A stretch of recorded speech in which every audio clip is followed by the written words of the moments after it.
Magandang Sunday morning. Magandang Sunday morning po sa ating mga kasamahang tangkero, sa lahat ng ating mga suki, sa lahat ng ating mga followers dyan and subscribers. Ito pong muli si Katuring, ang tangkero ng bayan, at muli po magbabahagi na naman po tayo sa inyo ng ating karanasan, no? At ang pagbabahagi po natin ito ay para kahit papaano ay maihanda din ang ilan nating mga kasamahan, lalo na po yung mga nagbabalak pa lamang na pumasok sa industriya ng ay pag-LPG o LPG industry, no? At the same time ay para i-connect natin ang ating mga experiences, no? Experience natin from doon sa Republic Act 11592, na alam ko na maraming disappointed dyan dahil sabi nga natin ay overreact at over expectation po ang ating ekspektasyon, no? In terms sa changes, lalong-lalo na yung sinasabing pagkawala ng mga kolorum na yan, yan. So alam ko na i-connect nyo yan, nakaka-relate kayo, at talagang walang humpay, walang katapusan na negatibong disappointment ang mababasa natin at maririnig natin sa Facebook page, sa Facebook, sa group natin, no? At sa Facebook. Alam natin yan, no?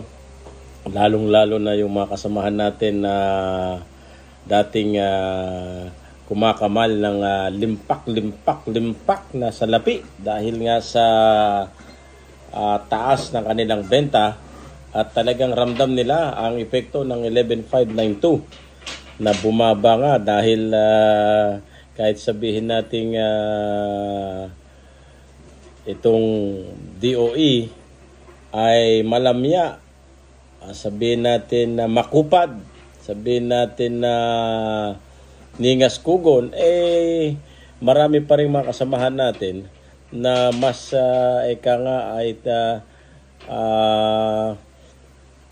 ginusto na mas maging maingat. Ayan, hindi naman natin sinasabi na totally compliant sila o sumusunod sila. Ang ginawa lang po nila ay mas naging maingat sila. Ayan. So kasama ng pagiging maingat nila ay kunwari sunod sa batas, kunwari gawa tayo ng showroom, kunwari magpa-approve tayo ng DOE LTO natin, pa-approve tayo ng mga ilang standards na hinihingi ng guidelines, where in fact patuloy pa rin naman talaga itong mga kasamahan natin, not to mention kasi naman sabi nga natin diskarte nila yan na patuloy pa rin na involved sila actually sa mga illegal activities like the illegal refueling. At hindi talaga nila mabitaw-bitawan ng nagbigay sa kanila ng ng ganda ng buhay, no? Ng rangya ng buhay, itong mga dragon. Nagpapasalamat nga ang mga ngayon dahil sinasabing mukhang lalakas ang dragon tanks dahil sa taon na to ay taon ng tinatawag na Year of the Dragon. So lahat ng mga dragon alikes ay magandang pasuking hanap buhay at maganda ang dalo niya, mga mukhang dragon, everything na under sa ilalim ng dragon ay mukhang mamamayagpag sa panahon na sa taong ito. Ayan. Kaya mukhang magbabalikan itong mga dragon na ito. Kaya pasensyahan po mga kaligal at mga kasamahang tumutupad sa 11.5 na ito dahil talagang gagapang na naman po tayo sa lusak, no? Pagtatawanan tayo at tayo palalabasin na tayo mga nagsisinungaling sa mga suki, tayo'y mga lumalabas po, no? Actually, ang katotohanan po diyan sa mga suki, pagdating ng mga illegal na outlet na ito, nag-illegal, magsasako, maglalato, maglalangka na ito. Pagdating doon sa mga suki, tayo po ang kontrabida. No, natural, ganun din po 'yun. Pag tayo naman po ang nasa suki, talagang matinding suntok, tadyak, sipa ang mararanasan din po ng mga maglalangka na ito sa harapan ng mga suki. Abay, anong gagawin natin? Diba? It's our time. It's our opportunity. It's our chance. Ayan, 3 na po yan. Na bumawi naman tayo siyempre. Dahil lalong-lalo na, no? Halimbawa niyan, sabi ko nga sa inyo, bawi-bawian lang yan eh. Pagpunta po ng maglalato at maglalangka at magsasako dyan sa suki, sasabihin nila, ay, hindi po totoo yun. Nakita naman po ninyo, napakaraming mga generic dyan, napakaraming mga unbranded dyan. Tsaka pareho lang naman po yan. Sila lang po ang dyan. Hindi naman totoo yung batas na yan eh. Hindi naman, wala naman yan. Kung totoo po yan di sana nawala na kami. Hanggang ngayon, nagbebenta pa rin po tayo. Tsaka bakit? Sumabog na ba kayo? Sumabog na ba yung panangkin? Tsaka tama naman yung mga timbang natin mas marami pa nga mas magagandang mga tangke namin na generic kaysa yung mga branded. Tignan nyo nga pong Regasco, tignan nyo nga pong Price Gas, tignan nyo nga po, di ba? Panalo sila doon sa punto na yun. Hindi natin tinatanggal sa kanila yung ganong pagkakataon. Dahil siyempre, pagkakataon nila yun eh. Ngayon, siyempre, sorry naman maglalangka at magsasako. Dahil pagdating naman namin doon sa suki, natural, sasabihin ho natin, ma'am, naturalmente, hindi ho nila tatanggapin yung 11,592 na yan. Pangalawa, dahil siyempre, napakaganda ng kitahan sa ganitong klase ng tangke. Pero tignan naman po ninyo, kumpara naman po sa tangke na ginagamit nyo sa tangke namin, ano po? Sino pong mananagot dyan? Hindi ho ba walang mananagot? Para ho kayong nabangga ng padyak eh. Sino nga habulin ninyo? Gaano ka ang magiging habol natin in terms of legal natin diyan, legal battle natin diyan. Alangan namang i-demanda mo pa yung padyak na yun. Hindi ang gagawin mo, kakamutan ka na. Parang ganun lang po lang ang logic niyan eh. Ang magiging niyan eh. 'Di ba? So ngayon, itong batas na ito, mga suki, sadyang talagang ito para sa mga end consumers, bagamat malaki po ang diferensya in terms of price dahil sinolder na po lahat noong which is yun naman po sinasabi ng batas, no? Na magkakaroon po ng accountability talaga, full accountability ito pong mga brand owner. Kanya hangga't maaari, hindi na hangga't lahat yan po ay branded. Para ho may managot. Ngayon lang, paano mananagot yan?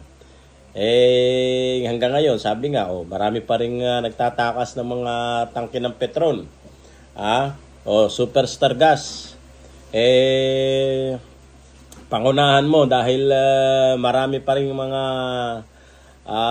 tangkero dyan ang nagtatakas ng iyong mga tangke na siyang malaking nakakaapekto doon po sa bentahan ng mga brand katulad ng Petron at Soleil.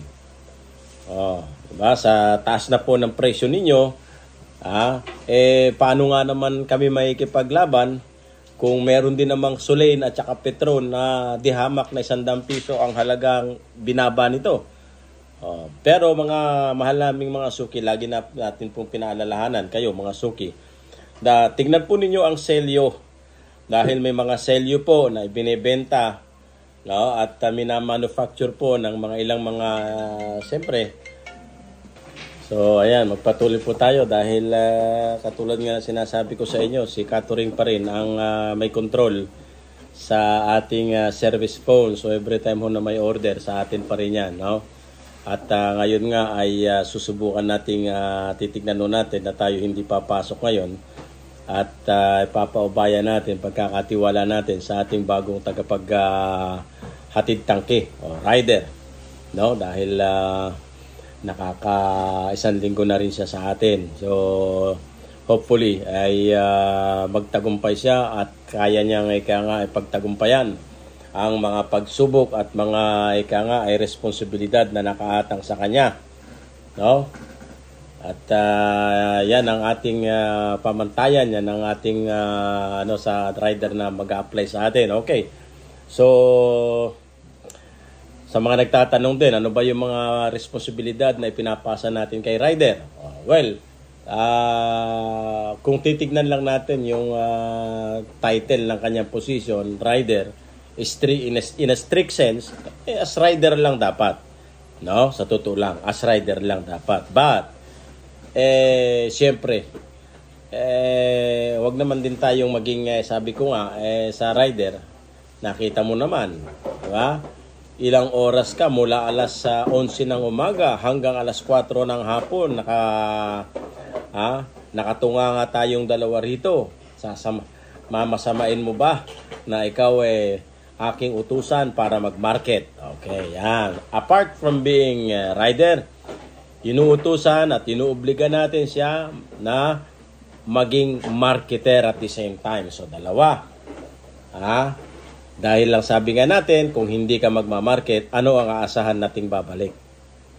Okay, dahil ako man as owner, ay nagmamarket din. Kasi anong aasahan ko na babalik kung hindi ako magmamarket? So, magmamarket tayo. Okay, so ang marketing naman, either, every time mo na mag-deliver siya, magdedikit siya ng at least tigli 5 o tig sa 10 man lang. 10 sa kaliwang street, 10 sa kanan na bahagi ng kanto o street. Di ba? Yun ba mamasamain niya? Ngayon, kung ginawa kong 20, or more than that, 50-50, malaking bagay dahil unang-una, wala namang biyahe, wala namang deliver. So, yun it's just moral obligation mo rin bilang isang empleyado na nakikita mo yung isang tangkihan na matumal, well, maging kabahagi ka para umalis ka man, nakapag-iwan ka pa rin ng mga customer. Kaya, isa po yan. Bago ko tanggapin yan, sinasabi na po natin yan. Hindi ho yan lihim na masusurpresa na lamang isang rider. Pangatlo, ayan, para sa mga kasamahan natin na tangkero, katuring, ano ba yung mga dapat na trabaho ng isang rider? Sabi ko nga, ngayon, kung ayaw niya yung mga yan, huwag kayong, walang kasunduang magaganap, di ba? Walang sapilitan. Dahil sabi ko nga, kaya kong gawin yan. Nais ko lamang din pagaanin ang aking sarili bilang, siyempre, kahit pa paano, yun naman ang objective natin. Hindi lang natin sarilinin yung kita o biyaya sa pamagitan ng pag-empleo, makakatulong po tayo. Pero depende sa pag-i-empleo. Ang empleo mo ay kinakailangan yung kayang gawin ang mga bagay na ipinagagawa mo. Kung ayaw, wag mo siyang dahil mag-aaway lamang ho kayo at ang pangit na ikaw ay makakapag-empleo na masama ang kanyang loob. Hindi ho maganda yon. So, pangatlo, sabi ko, si catering ay malinisin. Ayaw ko na dugyot ang tangki. Alam naman natin, ang tangki ng customer, pag galing sa customer yan, ayan, napatakan ng mantika, napatikan ng harina, nasabuyan ng harina, nalagyan ng mga kanin, nababad sa ilalim ng lababo. Talagang andudugyot. Andudugyot. Walang pakialam yung maraming mga customer. Basta bigyan mo ako ng LPG. Sumingaw ka. Wala akong pakialam sa'yo. Kung ikaw ay masisira ako, mababalahura ako. Kaya pagdating po niyan kay catering, pinalilinis ko yan. At yan ang number 1. Walang lalabas ng hindi malinis, liban na lamang sa mga tangke ng Regasco na talagang ang kanilang dumi ay kapit na. Kahit brasin mo pa yan, talagang hindi matanggal-tanggal. Kanya makikita mo sa group natin, sa mga nakaka-relate dyan, halos ayoko na nga lang magko-comment dahil naawa na rin po ako sa mga ibang manager ng Regasco na kaibigan din naman natin. Kaya i-message ko na lang minsan sa kanila directly yung ating comment. Ayoko nang pinipigilan ko makisawsaw dahil nakakaawa din na wala naman ho silang magawa kung hindi rin naman na-aksyonan ito ng top management, ng executive part. No? So, So siguro dahil sa laki na, talaga, pag malaki na yung kumpanya, yung mga bagay na ganun, nadi-disregard na. Ka Arnel, kapatid, congressman, at malapit na naman po ang susunod na halalan. No? Talagang busy tayo na nagtatanim ng ating mga political machinery. Nagtatanim tayo ng ating aanihin.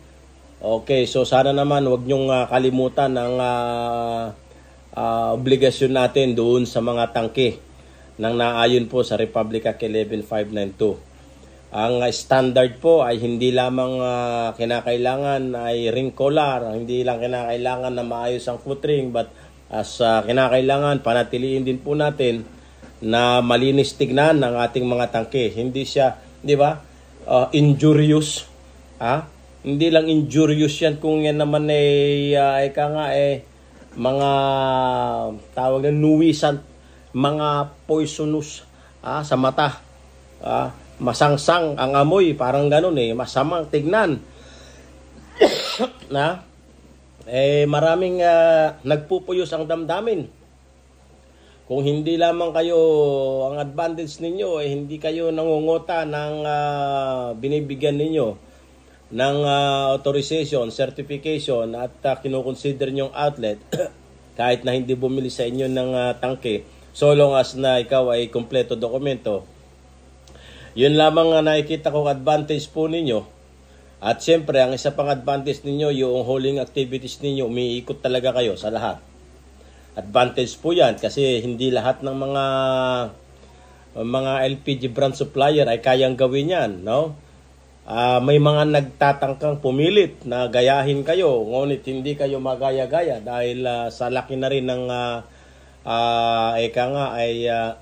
operational expenses dyan na nadadagdag. Kanya ho talagang hindi ko kayo masisi kung bakit may kamahalan na rin po ang inyong mga tangke. Kaya lang, siyempre, dapat pagtuunan nyo ng pansin yung figura ng inyong tangke na haharap sa publiko. Kami po ang lalagakan ninyo ng tangke. Nakakahiya naman na kami i-market namin ang tangke ninyo na di hamak na mas dugyot pa sa mga generic. Kaya binabalikan tayo ng mga maglalangka at magsasako. Yung mga tangke nilang di hamak, ayun nga, sabi nga nung sa kapasama natin dyan, no? Kung kailan nagkaroon ng batas, saka naging pangit ang mga tangke. Di ba? So, paano mo justify yung 11592 na yan kapag kaganyan? Well, anyway, mga isolated cases at mga personal experiences ng ibang mga outlet po yan. Well, in general, sa totoo po, ay puntahan po ninyo ang mga outlet at tignan ninyo itong mga tangke na yan. Huwag lang yung titignan yung pakakawalan ninyo mga task force ninyo. Huwag yung totoo naman po yun para tayong nangengengkoy. Huwag niyo pupuntahan yung mga may lisensya na alam ninyong sinertify na ninyo. Pupuntahan niyo pa ba yun? Konting silip lang, pero gusto natin na makatulong kayo para mangalap ng impormasyon, manguha ng ebidensya, puntahan itong mga nag-iillegal para tulong man lang sa ating na mga legal. Kasi yun naman ang objective. No? Okay, so ayun nga po, no? Nawala na naman po tayo, napunta na naman tayo kay Regasco. Nabasa ko kasi yung sorry anyway, yung pong ginagawa natin, kinoconnect natin yan. Balikan natin na tayo ay kumukonek sa mga experiences. Alright. Kahapon, si Katuring ay sa kabila ng pagpupumilit natin na maging ehemplo sa mga kasamahan natin na magligal at tawag nito, itaas ang ating pagpapahalaga sa pagturing ng ating mga tangke kasama na ang timbang, no? Dahil alam naman natin marami tayong mga suki na nakaranas ng mga underweight, yung kulang sa timbang, particularly ito pong mga 2.7 na supposedly dapat ay 2.7 guhit, 2 kilo, 7 guhit, ang nilalaman ng tangke ng Super Kalan. Nangyayari, ito pong mga dati, binabakbakan ko ng binabakbakan po yung si Regasco na yan dahil barubal pa yung kanyang mga tawag nun, yung mga nagtotoledo. Yung responsable doon sa pagano ng tangke, pagtitimbang. Pero nitong mga huli po, mga araw, ito pong buwan, mga itong huling buwan, ano na po sila? Kahit hindi ko na po timbangin, ay sa totoo lang, nagiging katulad na po sila ni Petron at saka ni Solen na talagang kung hindi sakto, sobra. Ayan, kung hindi sakto, sobra. Alam ko nakikinig si Ma'am Jo at Ma'am Leslie at iba pang mga managers ng Regasco. Si Catering na-appreciate po natin ang timbang ngayon ng inyong mga LPG na nilalaman po ng inyong mga tangke. Panatilihin po natin yan, tutukan po natin yan, yung inyong pong safety supervisor, kung safety supervisor o QC responsible dyan sa inyong planta, tutukan ang inyong pagtutuledo para di baling dragon na yung tangke siguro, basta importante, tama po sa timbang. No? Pero wag nyo pa rin improve pa rin natin. Huwag kayong maniwala sa Year of the Dragon. Kontrahin ninyo ang Year of the Dragon, Regasco.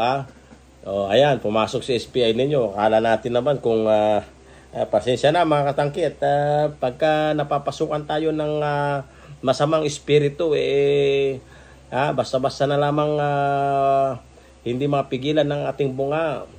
Akala ko tong bagong SPI na ito ay magbibigay ng bagong hudyat at bagong mukha ng LPG sa mga ng Regasco. Abay, wala naman palang pinag-iba sa itong mga requalified na tangke ng Regasco. Anyway, sabi ko nga kay Regasco, huwag niyo akong bibigyan ng SPI na hanggat hindi na ayon sa inyong pangako na ililibre nyo na yan kasama yung inyong pagpaparehistro dun sa Department of Energy para masama sa mga authorized product na pwedeng ibenta ni Catering. Dahil ayaw natin na daldal si Catering pero pasimuno pala sa pag-iligal. So, ayaw natin yan. No? Tama na muna ako kay Regasco na brand kung hindi natin may sasama yan sa Department of Energy. So, ito ngayon, pinipilit ni Catering na maging ehemplo at maging tapat sa tao, sa mga suki natin. Doon man lamang sa 2.7, kung hindi sakto, sobra. Kaya, lahat po ng Supreme Kalan natin, kung ngayon, ewan ko lang sa iba, dapat anuhan nyo rin ho yan, subaybayan pa rin ninyo yan. Randomly or regularly, i-check po ninyo ang timbang. Dahil mahirap po na tayo ay nagbebenta ng kulang ng 2-3 guhit. Sa isa kong dealer, hindi pwedeng niya akong bibigyan ng kulang ng 2 guhit. Ibinabalik ko. At salamat sa ating dealer. Shout out sa iyo, RMD. At naiintindihan ninyo at tinatanggap nyo ang aking may binabalik na tangke dahil yan ang ayaw na ayaw ko na tayo po ay magbenta ng 2.7 na hindi naman 2.7. So yun ay isang panluloko sa kapwa kapag tayo po ay magbebenta niyan. Ngayon, kahapon ay natural, nagtaas po tayo ng January 1, magtataas talaga ang presyo natin ng Super Kalan o Supreme Kalan. Tumawag ang isang customer sa akin at sinabi ko yung presyo kung magkano. Sinabi ko yung magkano kung magkano ang presyo. Okay, so ganito ganyan. Dami pang usapan. Sa madaling sabi, nagpa-deliver siya. May mga ilang minuto dumating yung aking rider. Tumawag itong customer. Sabi niya, ano ba naman yung tangke mo na Supreme Kalan na yan? Kulang ng kakalahati lang yung laman. Kulang sa timbang. Siyempre, tumaas agad yung dugo ni Catering. Ma'am, huwag po nating sasabihin na ganyan. Kapag kulang yung timbang ng 1-2 guhit, magbibigay ako sa iyo ng 10,000. Hindi, alam ng mga kasamahan ko yan dito. Ramdam nga nila na kulang sa timbang. Isama mo pa yung mga kasamahan mo na yan. Regasco. Sinabi ko yan, itinaya ko ang 10,000 sa customer na nagsasabi na kulang sa timbang ang inyong 2.7. Dahil sa nakuha na ninyo ang aking ekang ay pagtitiwala Nagtiwala na po ako sa inyo at talagang nakita ko naman yung compliance ninyo doon sa timbang. Number 1 po yan, na wag ho nating babawasan ng timbang. Ang sabi ko, magbibigay po ako sa inyo ng 10,000 ngayon pagka kulang ng 1-2 guhit yung Supreme Kalan na yan. Pero totoo naman na hindi naman wala po. Talagang sakto po sa timbang. Hindi ko sinasabi na kulang ang timbang. Sakto po. Kanya, imagine mo, ilalabang ko ba na may 10,000? Kailan ko pakikitain niya 10,000 kay Regasco na yan? Pero inilabang ko yon dahil alam ko na talagang hindi kulang sa timbang ang Supreme Kalan ni Regasco. Mas malamang na sobra pa. Hindi ako sumisip-sip kay Ka-Arnel na kailokanuhan natin sa Isabela, no? Na abalang-abala ngayon. Ayan, sa pagtatanim. Sa pagtatanim ng aanihin. Ayan, Okay. Talagang tinaya ko. Sabi ko, kung gusto mo ako, magbibigyan kita 10,000 ngayon. Patunayan mo lang na kulang ng 1-2 guhit yan. Dahil malaki ang aking napanalo ako. Pero pagka sakto yan, ikaw magbibigay sa akin 10,000. Di ba? Hindi naman sa inis. Bilang reaction ko, alam mo tayo, action man tayo. Tinawag ko si Ryder. Ryder, dali mo yung timbangan. Punta nating dalawa. Minsan ang customer, maraming customer dyan. Ang hingga ngayon hindi nakakaintindi kung paano malalaman kung gaano ang net weight ng isang 2.7. Natural. Ang mga tangke, kahit malaki o malaki yan, mga suki, titignan nyo po yan, yung bigat ng tangke. Huwag nyo isasama yung laman. Imaginein mo, basta na lamang magsasabi, kakarating lang, sinabi agad na kulang sa timbang. Mabigat no, sabi ko nga, along the way, sabi niya, babalik niya rin. Along the way, magsasalita yan, kulang sa timbang si Catherine kulang. Ang laking danyos perwisyo, ang laking kasiraan po niya sa ating hanap buhay na yan. Kapag kagano ng kanyang gagawin, kanya pinuntang ko yan, wala naman siya, dala ko yung timbangan. Diba? Mas baling ibalik niya yung kaysa naman masira tayo. Pero ang totoo po niyan, hindi wala mahirap po na hindi natin gawain, mga mahal na suki, na tayo po ay magbawas ng timbang or magbenta ng kulang sa timbang.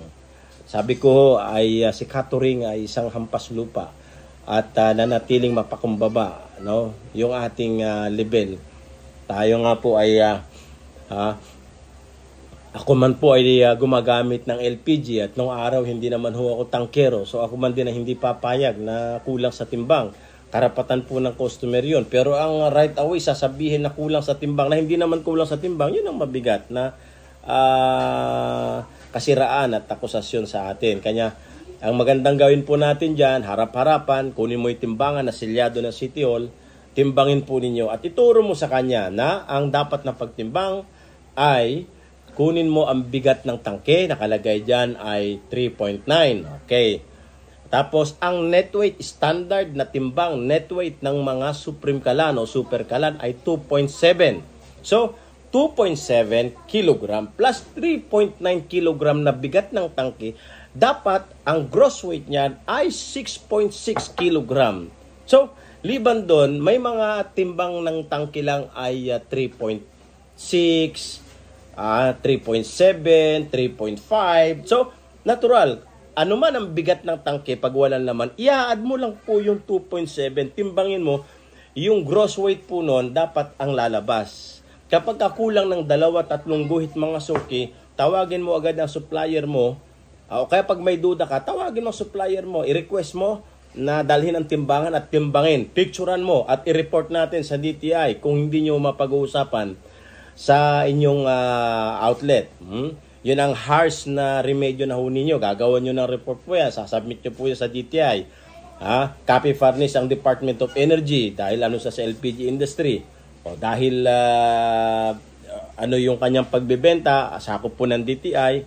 O ayan. Pwede nyo rin yan sa barangay level.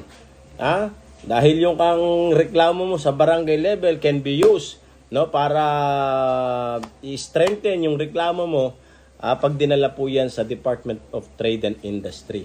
Kaya ayun po, ugaliin po natin na huwag masyadong kampante. Timbangin natin itong mga binababa ng mga truck, hindi lang ng nirigas ko, kundi ganun din po si Petron. Ganun si Sulain. Pero proven na po yan, itong mga ganitong ay sakto po sa timbang mga yan. Okay, so ayun yung karanasan ni Catherine. Imagine mo, yung basta-basta ka na lang manghuhusgahan ng walang kalaban-laban.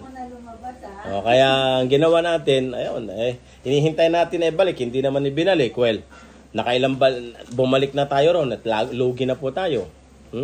Kung namahalan naman siya sa presyo, dapat doon pa lang hindi niya na tinanggap. Natural. Hindi pwedeng mawawala yung delivery charge. Hindi man nagsasabi na may delivery charge. Kasama na po 'yon sa presyong ikinakabit doon sa tank sa brand ng LPG, no? Sinabing wala, pero automatic na po 'yon. Hindi pwedeng, imagine mo gagamit tayo ng rider, nagbabayad po tayo sa rider. Nagbabayad tayo ng maintenance ng service vehicle natin, motor natin. Okay? Hinuhugasan natin ng tangke, nilalagyan natin ng sticker. Hindi pwedeng hindi mag-accumulate yan ng mga dagdag na presyo sa tangke. Kasama na dyan yung distance. Kaya mga suki, mahalaga na tinatanong po ng mga tangkero kung saan po ang location. Nagbabago po talaga yan. Hindi po nationwide ay isang presyo. Itong mga LPG brand, pare-pareho po ang presyo naman. Pero pagdating sa outlet, magbabago po yan dahil may mga outlet na tumatanggap ng from 5 km up to 10 kilometers. Ako tumatanggap ako niyan pero siyempre, may kaukulang karagdagan yan kapag kaganyan na po ang distansya. Okay, so sabi nga natin, lalong-lalo na po itong mga kasamahan nating hikahos sa pera, talagang ito pa mismo yung mga matinding manikmura at manghusga sa atin pero ang ano po natin ang ipamumukha natin sa kanila yung magandang serbisyo natin, malinis na showroom natin, malinis na mga tangke natin at malinis na hangarin natin na yun nga, malinis na tangke, tama sa timbang, yun pong ating gagawin. Okay? So ayun po. Magandang umaga po sa inyong lahat at huwag niyo munang panoorin ang pulboronic video Go tayong basta-basta makikisawsaw sa mga mga may init na isyong pambayan sa inaano ng mga marites diyan, si General Almoranas at itong may-ari ng Puting Ahas. Dito na muna tayo kay Bubuwit, si Catherine at magandang umaga po sa inyong lahat. Ngayon po ay maghahanda naman ng ating maulam. Gagawa po tayo ng KBL, yung paboritong ulam ng mga tikalon. Itong mga kahibalo. Okay, magandang umaga po at maraming salamat. Mabuhay po tayong lahat.